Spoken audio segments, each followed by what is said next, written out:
Hey everyone, and welcome back to my channel. Today I'll be talking about a few bags that I feel deserve to be given more attention. Some of these are new and up-and-coming brands that I think everyone should watch out for, and one is a very old brand that I think is definitely very underrated. So let's just get started. I'm going to start off with the newest bag I have in my collection. This bag is from the brand the VOLON, which is a new brand from South Korea. I've seen this quite a lot on Instagram and influencers during Fashion Week. This brand has a few popular styles, including this Lunchbox style bag and another dumpling style one. What drew me to this bag was the unique shape, closure, and the color palettes used. The top flap of this bag is white. The front panel is in this light green color that I rarely see on bags. The side panels are in this beautiful navy blue. The back is a metallic silver color, and the base is black. The bag is only branded at the very bottom of the base, where the VOLON is embossed into the leather. The tag says that it's made out of cow and goat leather. The hardware on the closure is gold, while the hardware on the handle is silver. There's a second part to the handle that's made out of a rigid pleated black leather. And the leather strap over here is not detachable, and it's also not adjustable. But I find that it's still a good length for me to wear on the shoulder, and I can also wear it crossbody. So to open this bag, you move this clasp to the side, and then the top opens like this. The inside is lined with a light pink fabric. There's a mirror on the top here, and despite this looking like such a tiny bag, there's actually quite a lot of space. My phone can fit in here, and it's still really spacious. I can technically put my phone in horizontally, but I feel like that's stretching the leather a little bit. Because the bag is so boxy and structured, I'm afraid the corners are going to wear very easily, but I'll have to use it more to find out if it actually does. But because I've seen this bag all over Instagram recently, I thought mentioning this bag might be useful to anyone who's been wondering about it. The next bag is one I've been carrying on a daily basis recently. The name of the brand means slow dance in French, but the brand itself is based in London. The brand is super new. I think they only debuted around the last year or so. The bags are handcrafted, and the quality and craftsmanship is seriously amazing, especially for the price point. These bags range from around $350 to $550, but honestly the quality is so much better than a lot of bags with much higher price points. The hardware on this bag, which are these two rings over here, are inspired by the spiral binding of a notebook. The little screws over here and here actually have the brand's name engraved in it, which I think is a really nice detail. I think the colors paired on this bag are unique and really pretty. The flap is made out of this blush tone calf hair. The circular part, the tab at the back, and the straps are all navy blue. This front part is an ivory white color. I was afraid that it would get dirty really easily, but so far I've been able to wipe off any signs of dirt without a problem. The sides and the back are made of this tan color, while the divider on the top is like this darker brown.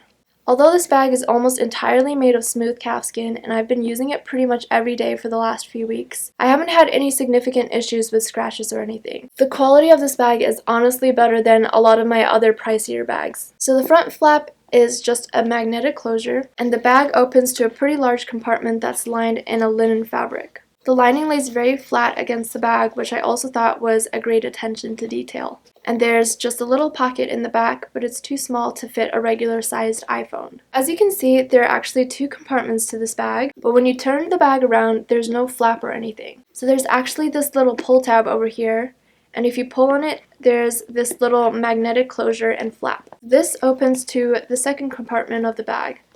And this second compartment makes the bag twice as spacious. I usually carry around a journal in the back, along with a pen and other loose bits of paper, and it fits quite a lot.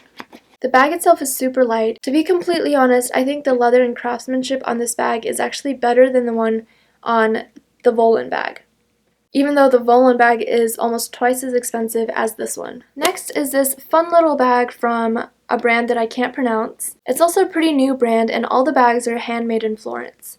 This brand is known for using Lego, and I actually see it quite often on Instagram. I got this bag on sale right before Christmas. I just thought the Panda was super cute. I actually had my eye on the one with all smooth black leather, but I have way too many black bags, and I thought this would be a good opportunity to experiment with different leather textures. This is made of a blue pleated calfskin, and the Panda is made out of Lego. The base and the sides are made of smooth leather, but the base is hard and structured, so I don't think it's going to lose its shape very easily.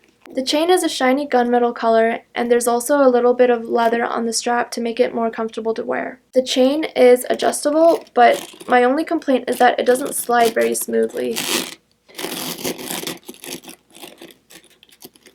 When you open the bag, the top is made of the same blue smooth calfskin. The inside is lined in black Napa leather. There's one large compartment and one big pocket. I usually put my phone in the smaller compartment, so I can take it out easily without moving around all my other things. The bag is also stretchy, so it's actually pretty spacious as well. I think this is just a fun bag that's also well made. I feel like it's pretty rare to see a bag at this price point that's also lined in leather. Also, I wanted to show another option that is a little bit more fun. This bag is from Strathberry. Strathberry is a relatively new brand. It's only a few years old, but it's gotten more popular after Meghan Markle wore some of their bags recently.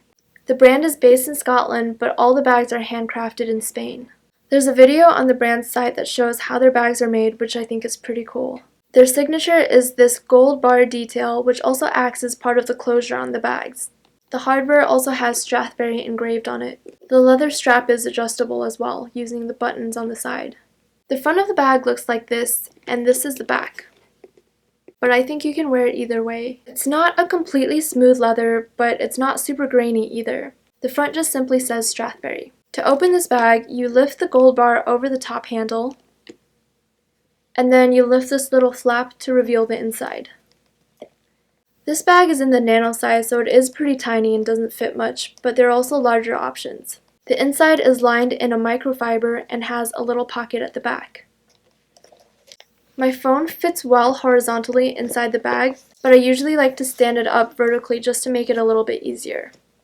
The flap closes without an issue like that, and the bag is also really light. This bag is from the brand Mark Cross, which was actually founded in Boston in 1845, so it's a really old brand. And the brand has a really interesting history. So a lot of the bags now are actually named after people the owners were friends with.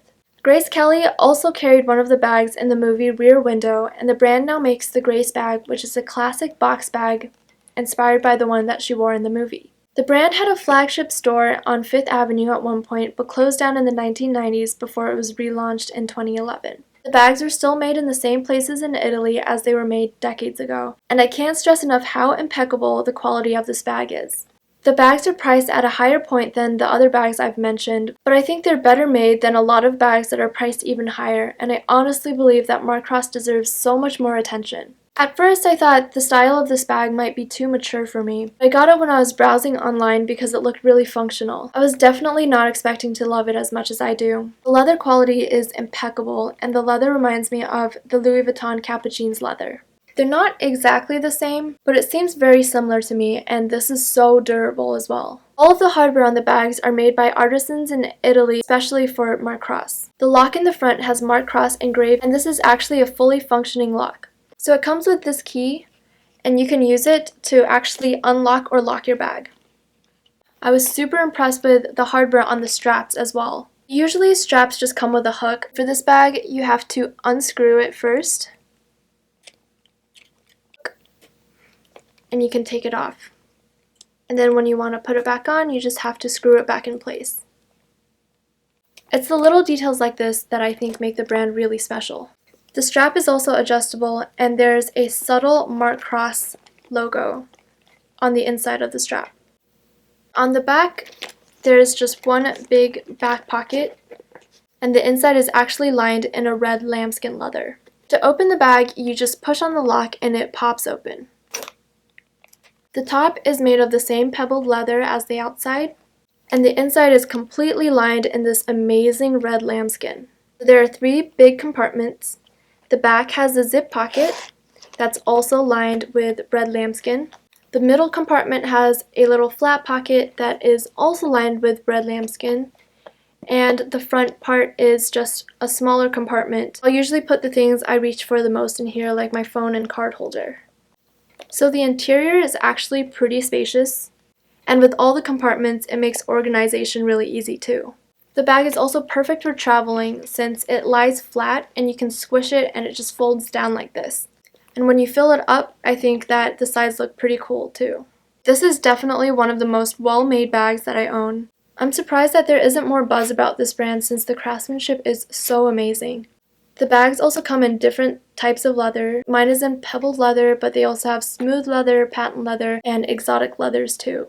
So those are the 5 bag brands I wanted to mention today. Usually when I'm looking to buy a bag, I'll check YouTube for reviews first. These are the ones that I wasn't able to find that much information on, so I hope it might be helpful. Please feel free to ask me any questions.